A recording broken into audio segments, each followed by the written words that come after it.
I never imagined my life would get this messy. But the moment I found out my kids were going to Hawaii with my wife's affair partner, I realized things had gone far beyond betrayal. It had crossed into chaos, manipulation, and outright disrespect. It started like any other morning. Coffee brewing, kids laughing over cartoons, the smell of toast in the air. Sana, my wife, sat across from me, casually scrolling through her phone, her usual carefree smile plastered on her face. I didn't notice anything at first, but then I overheard her on a call. Yes, everything's set. Kids are excited. Hawaii. They'll love it. My stomach dropped. I froze mid-sip. What are you talking about? I asked, trying to mask the panic creeping into my voice.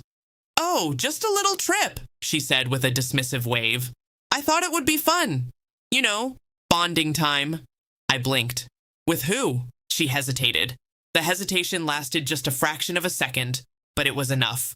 That pause told me everything. Jason, she said finally, as if the name should feel harmless. I felt the room tilt. Jason, her affair partner, the man whose texts I had stumbled upon months earlier, the man I had long suspected but hadn't confronted yet.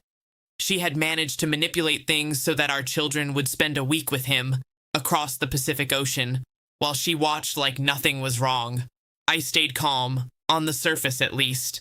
Inside, my blood boiled, but I knew reacting impulsively would ruin everything.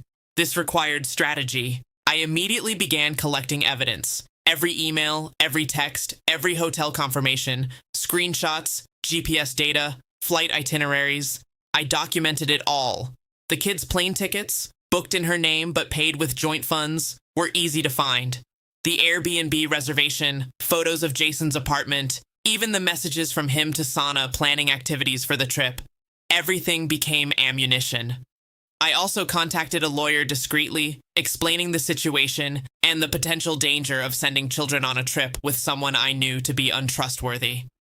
While we couldn't legally stop the trip without exposing our children to unnecessary stress, we prepared a post-trip plan that would give me the upper hand. A week later, they returned, jet-lagged, sunburned, and happy, unaware of the storm that was waiting for them. Sana was glowing, as if everything had gone perfectly. I smiled politely when they walked in, keeping my face neutral, while my mind was already calculating my next move. I called a family meeting that evening, kids on one side, Sana on the other, me in the middle. I hope you had fun, I said, keeping my tone calm. But we need to talk about the trip.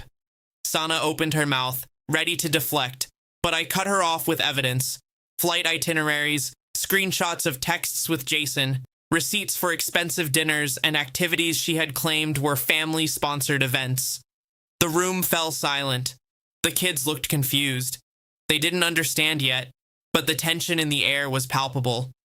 You thought this was just fun, I said, looking directly at Sana. But you brought someone into our children's lives in a way that was manipulative, dishonest, and unsafe. And Sana tried to argue. It was just a vacation. Nothing happened. Nothing happened? I said, voice low but firm. You planned this with him, coordinated every detail behind my back, and treated him as more than he is. Do you understand the gravity of this? Her face paled. The confident facade I had grown to hate began to crumble. I didn't yell. I didn't scream. I didn't humiliate her in front of the kids. I let the evidence speak. Let her own actions speak. The real revenge came quietly. I filed for full custody, citing the Hawaii trip as a clear example of her poor judgment, deceitful behavior, and exposure of the children to unsafe circumstances. I presented the documented evidence to the court, texts, receipts, flight logs, and my lawyer's notes. Sana tried to fight back. She claimed I was overreacting, that I was trying to control the children. But the proof was undeniable. The judge ruled in my favor. Primary custody granted to me. Restricted visitation for her until she could prove she was responsible and honest. It didn't stop there. I also made sure the affair was exposed to her family and closest friends. They had been unaware of the extent of her deception, and their reactions, shock, anger, disappointment, were palpable. Her network of support began to collapse quietly, piece by piece. And Jason? He distanced himself immediately once he realized the legal implications and the exposure. His position in his professional and personal life began to unravel the moment the truth came out. For the kids, the revenge wasn't personal. They didn't need to know the full extent of her betrayal. What mattered was that they were safe, that I was present, and that the disruption to their lives was minimized. Sana, on the other hand, had to live with the consequences. The manipulation, the lies, the audacity to involve our children in her affair, all had backfired.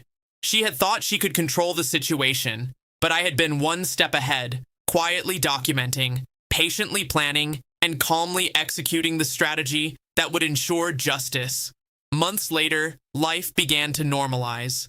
The kids thrived under my care, the household regained stability, and I had the satisfaction of knowing that betrayal, no matter how bold, eventually meets its match.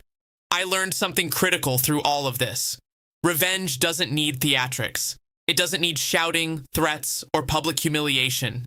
True revenge is preparation, patience, and letting the evidence speak. The person who believes they're untouchable often falls hardest under the weight of their own actions. My wife had thought she could manipulate me, her children, and everyone around her. She had thought she could escape accountability. I proved her wrong. The Hawaii trip, her attempt to flaunt her affair under my nose, became the catalyst for her own undoing. In the end, I didn't just survive her betrayal. I turned it into a lesson, a shield, and a victory. Epic revenge doesn't always roar. Sometimes it's quiet, meticulous, and absolute. And this was mine.